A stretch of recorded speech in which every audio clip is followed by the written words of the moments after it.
moving forward. That's what will always be there. The S drive is going away. We're losing that. Then within our drive, there's physics and then users. So anybody can put a folder in there. If you have stuff, if you've got Word documents, Excel, pictures, MP3s, you can store stuff and that's your folder. So I just made a folder now and I just put in this medical physics, which there, as Makar said, these exist in other places, but what I wanted to tell you is certain books that are available, and then we can begin a little bit. But these are textbooks, or just books in the field for professionals. There's a master's level physicist in New Jersey, and he goes around the country and he gives lectures to doctors to try to help them prepare for their ABR oral boards in physics. His name is Alan Caggiano, and every year he copyrights his little document, and he goes around and gives lectures. This is a nice overview. It's kind of broad. It's kind of broad and not very deep. It has breadth but not too much depth. And then he goes through what he thinks is fundamental. We don't have to go over kinetic energy equals 1/2 mv squared. The doctors kind of do. And radioactive decay. This is not teaching for your boards that you have to memorize certain decay schemes that you might have to. What I'm trying to say is this is just an introduction to medical physics. It will hopefully be a help you when you go to take your boards if you want, but we won't get into the nitty gritty unless you want to. We have all of the notes, but this is a nice book that he provides. As you can see, it's very much like Microsoft Word. Just went through and typed it up. Here's Caggiano. These are both roughly the same, just different editions. There's a really great book. It's 1,300 pages. It's called The Handbook of Radiotherapy Physics. It has this distinctive yellow and black. And what this is also very nice, these three authors have put together what they think are important. Unfortunately, instead of it being a textbook by these three people, those are three editors, and they've asked for contributions from other people in the field. And those people have each written, various chapters. But here's relativistic, Einstein's relativistic mass equals mc squared. That's important for binding energies and so on. These are decay schemes, KLMN shells. Again, I won't go into that because you don't see that daily as a practitioner. Here's something from the IAEA, the International Atomic Energy Association. They have their own book. It's by Podgorczyk and I think his brother, the Podgorczyk brothers. And this is also a very large 700-page book, and they go through stuff. But it's very verbose, lots of words. It has lots of equations, but really you just want to know the fundamentals, and that is what we'll do.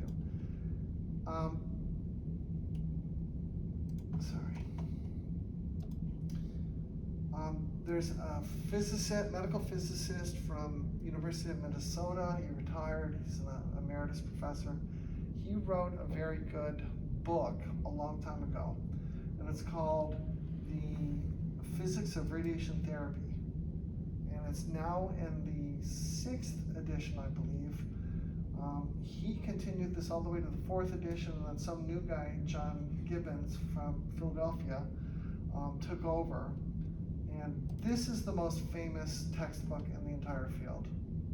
This is the one textbook that everybody needs to know if you stay in the field and go for your boards. It starts off, there are some new topics in it.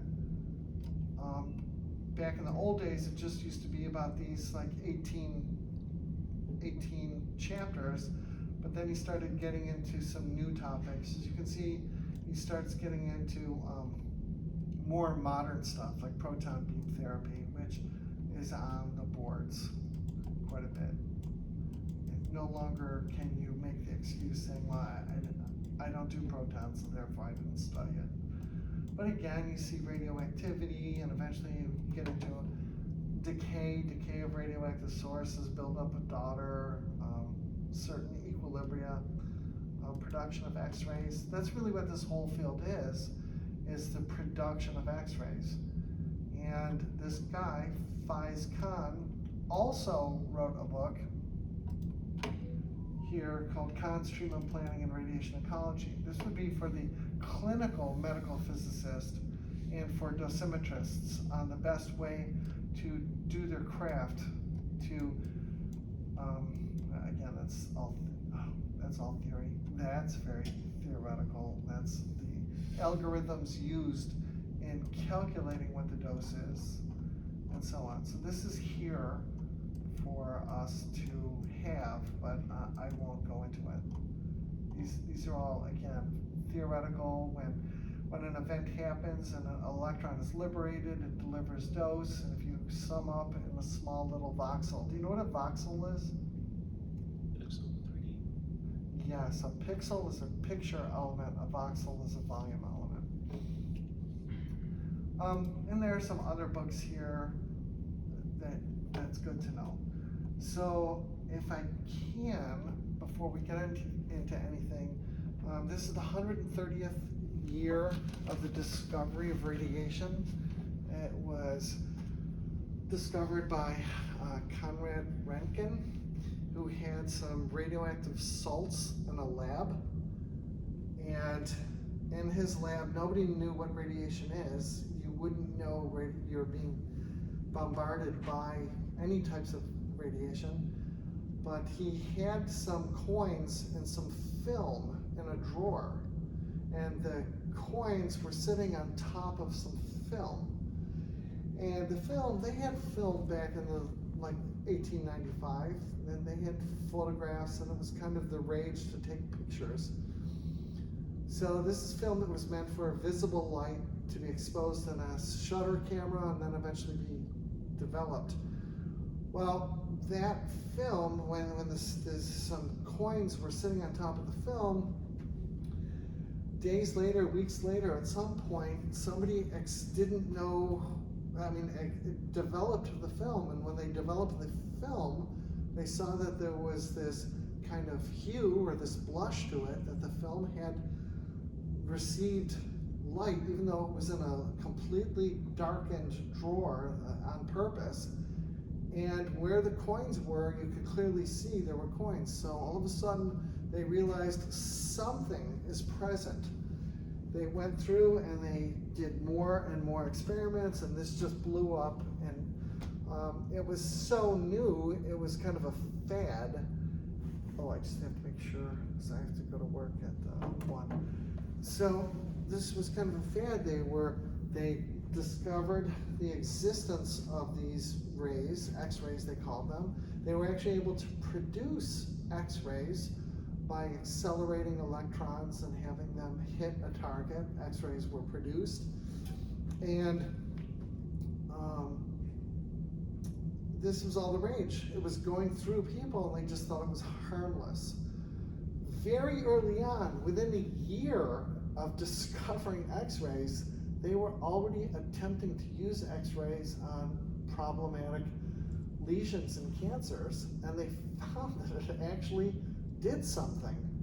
And it was from the success of those early applications that a whole field developed. A lot of the early doctors, MDs, they were called radiologists back then, they would just walk around with radioactive rocks and they would apply it to skin on a lesion, and you would leave it. The time that you would leave it is until you started seeing reddening, and that was called the skin erythema dose. It was at the skin, and erythema is kind of a blush due to blood. And once it turned red, you would take it away. They had no dosimetry, they didn't have quantitative, it was only qualitative. You saw the effect on the skin. And certain cancers would disappear. They thought this is a new wonder, and they were starting to think, we could use this in dentistry, we could put this on teeth, we could figure out if it exposes x-rays. I mean, they were putting their hand on film, taking out this source, holding it, taking it away, and then they would go and they would actually see bones inside. They thought this is wonderful. I think it was Conrad Röntgen's wife who had her wedding ring on is the first image that was taken at the time. And they thought, wow, we could see broken bones, we could set them, we could see malformities in bone structure, and that might help us from the outside determine what we need to do for surgery. And so, unfortunately, a lot of the people back then started developing their own cancers as a result of handling and mishandling this radiation. They just did not know. And you might think about it as maybe they should have had some caution, because if you can have x-rays come and hit your hand, and they're able to go through your hand, but differentially. In some regions, more escapes through on the thin parts of the soft, less dense regions, and other parts, they don't make it through, then that means it's being absorbed. And if it's being absorbed, you're preventing those x-rays from leaving. And they just did not know what the dangers were from x-rays stopping in your body, and in this case, causing damage. So if I can just say, when I first came into the field, there were other physicists that were with me, and on the very first day, the medical physicist gets up and he said, we're going to start learning, and our book is Kahn, it's the Bible of our field, like Jackson or Goldstein. And somebody raised their hand and said, come on, this doesn't really work, does it? It doesn't cure anybody. And his response was, if it didn't, we wouldn't be doing it. Like, we wouldn't be spending billions of dollars doing this if it didn't have an effect. Lots of people are cured every single year as a result of the selective destruction that you can use with x-rays. If you can spare anything that's normal and nearby, but you can blast away where there's a lesion, you can cure a patient. And a patient a 5-year-old child can live up until she's 100 because we now know how x-rays work. So if you think about x-rays, does everybody know what an x-ray is? Electromagnetic wave. And if you think about, I'm not going to pull it up here, but I will when we meet again, whenever that is, tomorrow, Friday, whatever. On the electromagnetic spectrum, photons have a certain frequency. Because they have a certain frequency, they have an inverse wavelength. Shorter, higher frequencies, longer wavelengths, and so on. V equals F lambda. In this case, the speed of light, C equals F lambda for a wave. So as the frequency goes up, the wavelength goes down. The speed of light is a constant.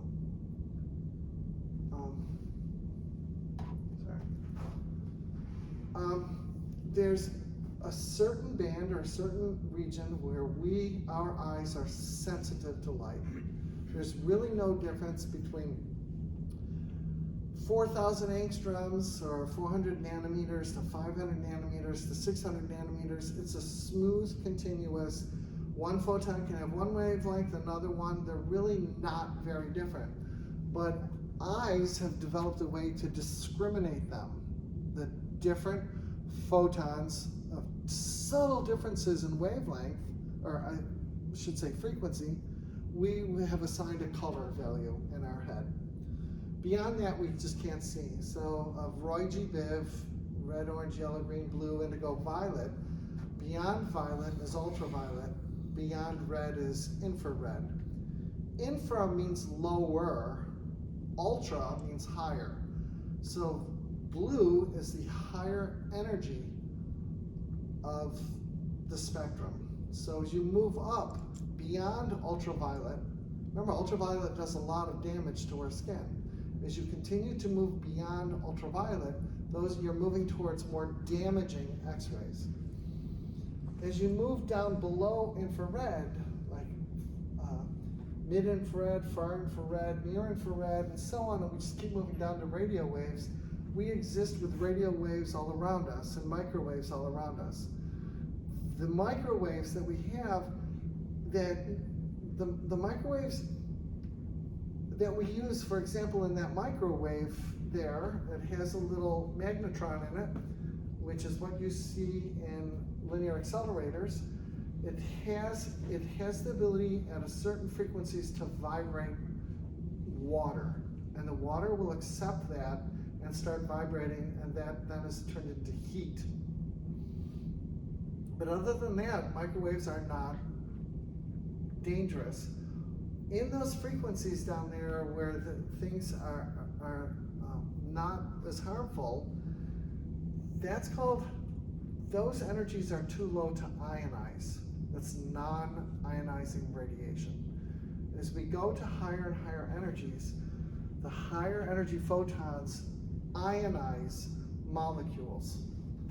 And do you remember what ionization? I'm sorry to treat everybody with such simple questions, but it may help. Do you remember what ionization is? Yeah, it's to liberate or to free an electron.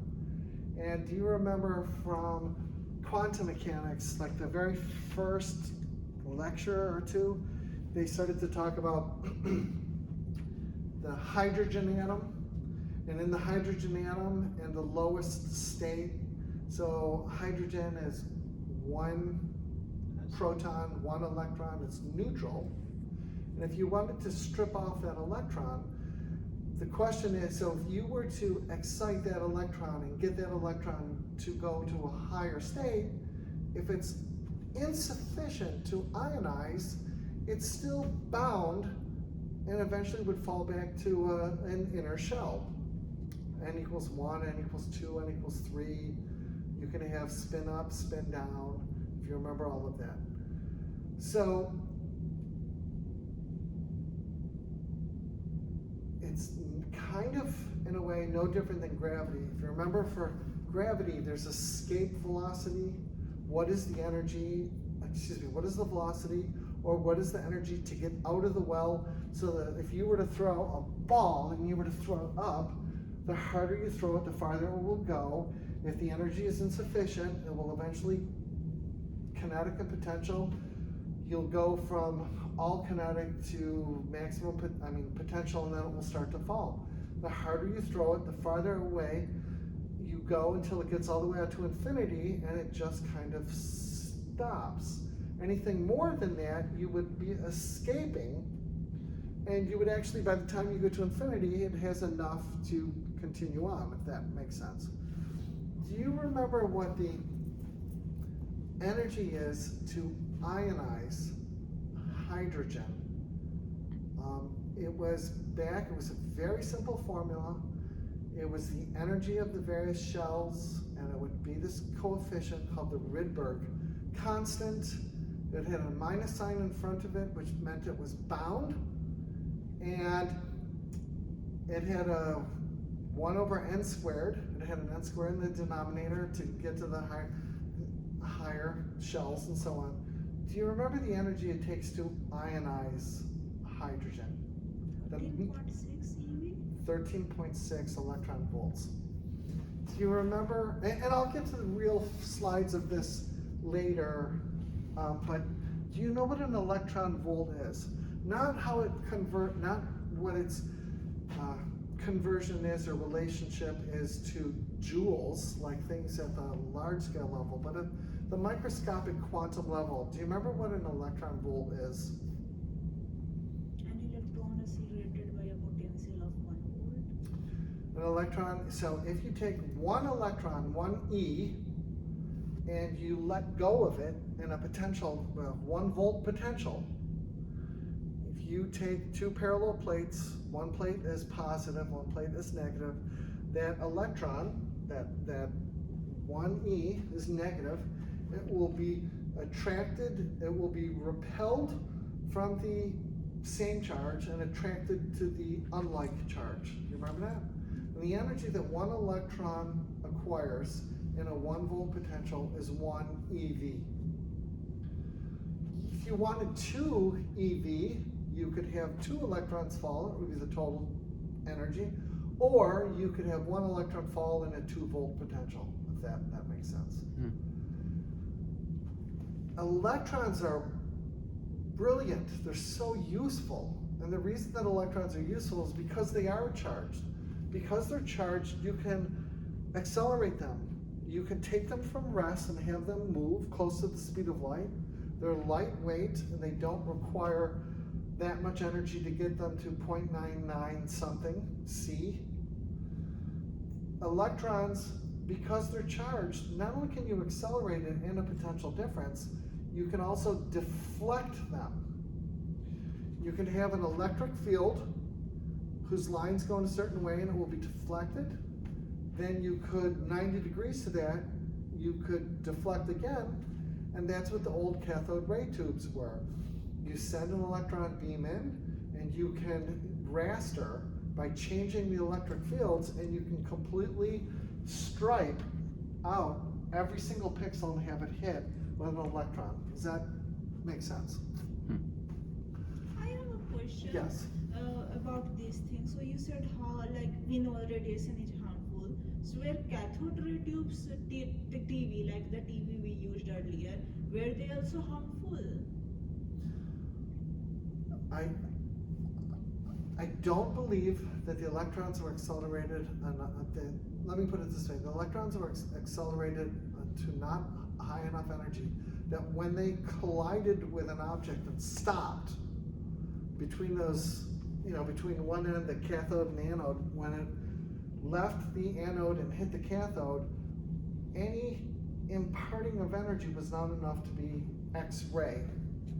Instead, what happened is you excited, it fluoresced, you excited electrons in that device, chemical, that would light up. It was in front, it was on a glass screen, in a vacuum.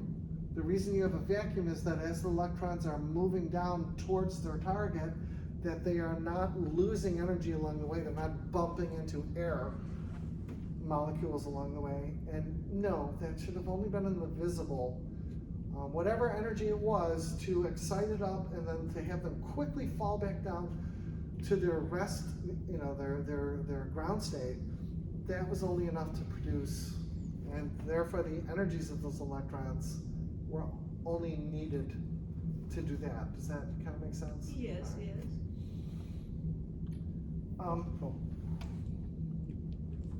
Sorry. Like in 5 minutes, I kind of have to get dressed and ready.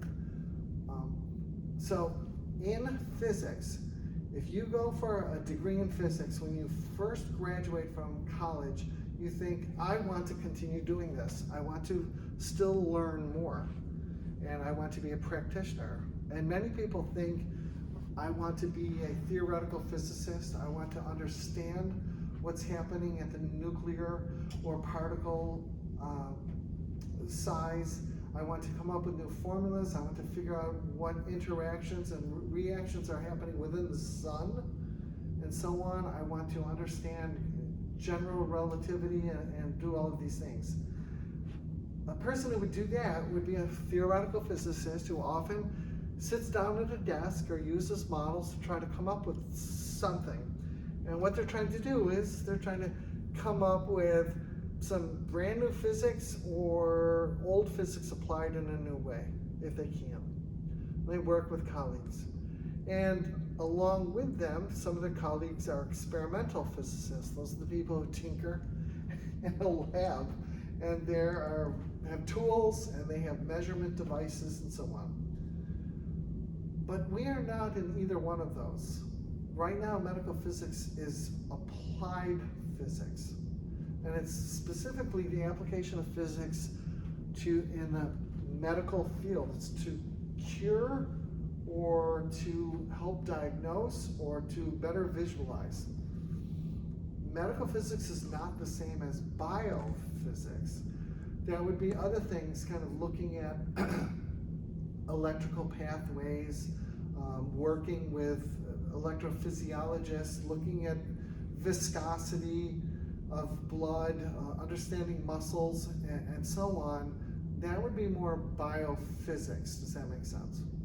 So this is applied physics, and it's specifically applied physics in medicine. Now, unfortunately, I don't know how or why, it's really only related to kind of these x-rays and things like that for a curative intent or imaging or something like that, something that is radioactive, something that emits particles, anything that radiates from a source is like radioactivity, if you want to think about it.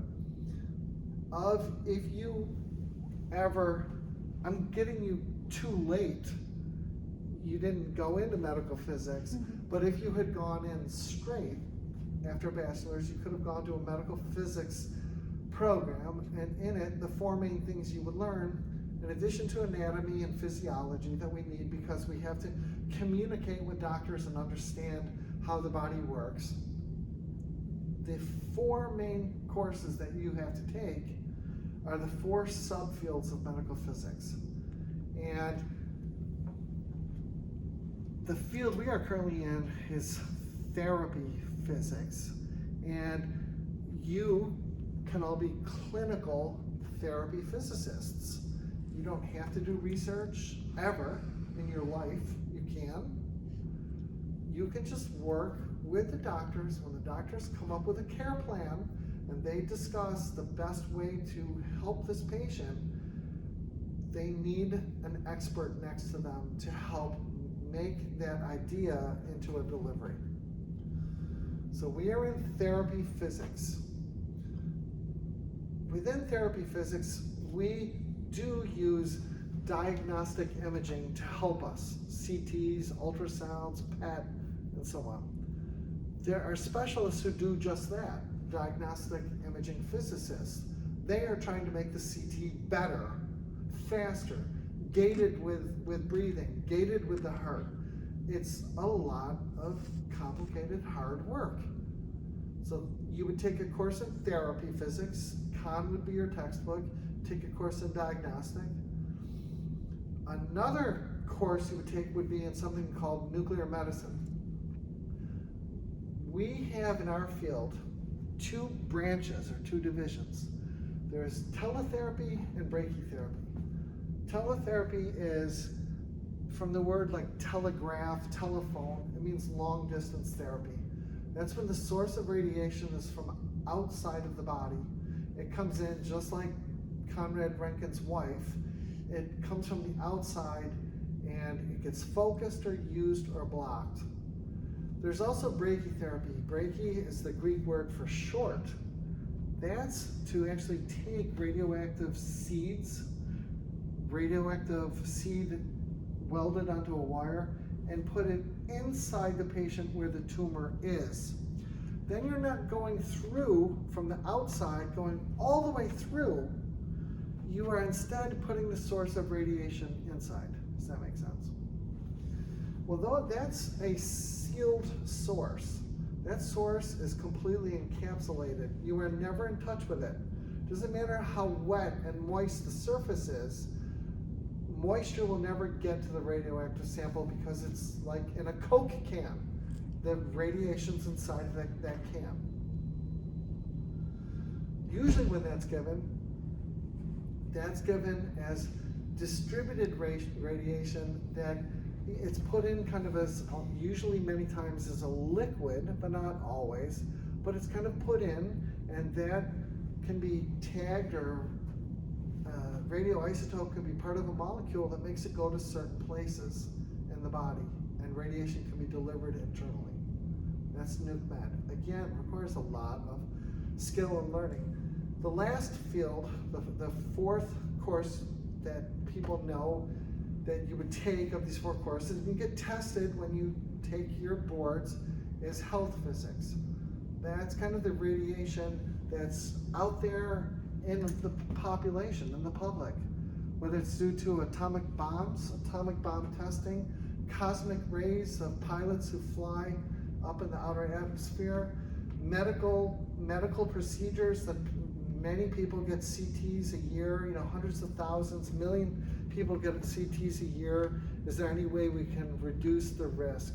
Going out and educating the transportation of radioactive sources, different ways to shield, different labeling. That's health physics. We are in teletherapy, this is teletherapy that we are in, therapeutic medical physics, and it's a great field. I recommend it. You'll get an introduction. You've already been introduced to it, but now maybe we can go into the concepts and kind of understand what is it. When that doctor comes up with a care plan, he or she is thinking the best way to deliver it. They depend on their colleagues, and that comes from the people who are delivering the CT of the patient. We use these diagnostic imaging, different imaging. We figure out how to register and get them to be at the same location. That information is sent to the dosimetrist or treatment planner, who goes ahead and develops a plan. The doctor approves it. We come in, we provide, we consult, and we help the planner if asked to, provide some feedback to give the best, most optimal plan. And then we take over and we make sure that it's been calced and everything is fine for the patient before they start their treatment, and we make sure that the machines that deliver it are calibrated. I will get to PowerPoint and slides next time, whenever that is, tomorrow, if you want. But do you have any questions as to where we are in the field of physics or medicine, or our roles? I have one question. So you mentioned yesterday that you have brachytherapy also in your schedule. So would that belong in therapy physics, or would that belong in internal medicine? That's an excellent question. So I'm just going to back up one second. The doctors in this field are called radiation oncologists. Oncology means cancer. They're the people who are diagnostic doctors, who are looking at x-rays, looking for cancers and so on, or looking at MRIs. They are just called radiologists. There didn't used to be a distinction. The doctor who was looking at the films was also the same doctor that delivered. And it's gotten so complicated, we have to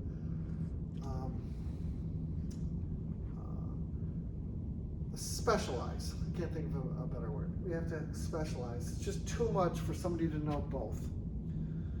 So nuclear medicine traditionally has taken its path that has been different from us. I know here liquids are infused into patients, and we are treating various parts of the body for pain, for bone lesions, for metastatic, and so on. Normally we don't do that. That would have been in the old days nuclear medicine. That's unsealed, distributed sources that kind of go everywhere, but usually the person goes to the bathroom and pees out most of it, but whatever's left over is just sitting there cooking and baking the thyroid, if that makes sense. We say suck on lozenges so that you salivate, pee as often as you can. If you sweat, clean it all up because it's just coming out of your pores. That's traditionally not what we do. Ours are sealed sources. Before that person gets implanted, during and after, we have to have a full accounting of where every radioactive source is. If we purchase 100 seeds, we only use 80, we better count 20 left over. Does that make sense? And now we work with our colleagues, the health physicists, who are in charge of regulating all of this stuff and inspecting us to make sure we didn't lose a seed.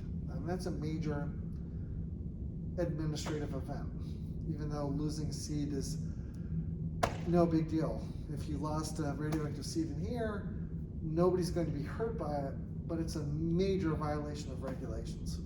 Does that kind of make sense? Traditionally in a hospital, they have one nuke med physicist, they have one diagnostic physicist, they have multiple therapy physicists.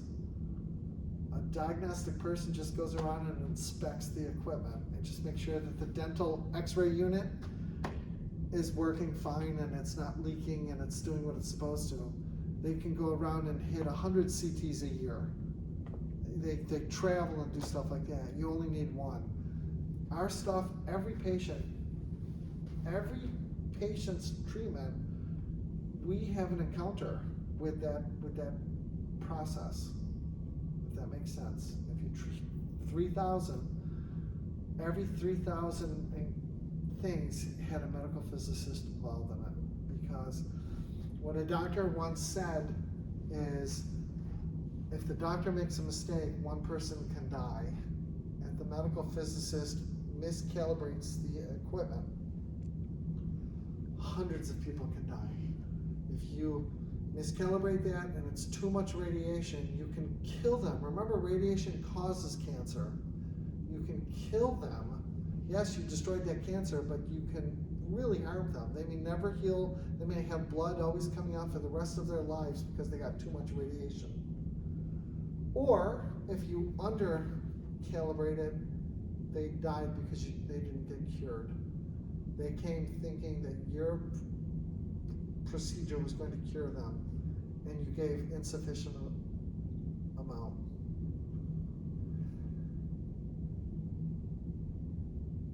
One more thing, and then I have to get break.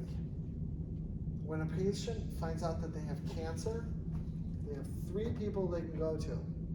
The primary care doctor says, I want you to see this person, and this person.